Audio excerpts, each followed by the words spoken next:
ওরে ভাই ফাগুন লেগেছে বনে বনে।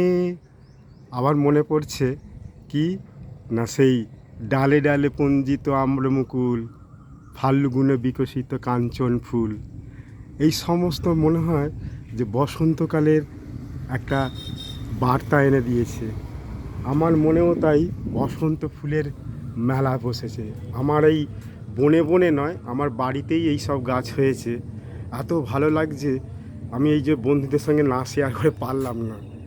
এই সকালবেলাতেই আমি এটা দেখানোর জন্য বন্ধুদের ভিডিওটা করলাম। কেমন হয়েছে দেখো, প্রচুর গাছ করেছি এরকম বাড়ির পাশেই সমস্ত ছোট গাছ থেকে আরম্ভ করে বড় গাছ। এগুলো ছোট ছোট গাছ, তাতেও ফুল এসছে। এই বড় গাছ, তাতেও ফুল এসছে। আর ওখানে তো প্রচুর হয়েছে। কাঞ্চন গাছ সম্পর্কে আর কি বলবো, সবাই জানে এটা হচ্ছে পিঙ্ক কালারের কাঞ্চন। আর তো হলুদ কাঞ্চন, সাদা কাঞ্চন তো দেখিয়েইছিলাম। বন্ধুরা ভালো লাগলে একটু মন্তব্য করো। ধন্যবাদ সকলকে।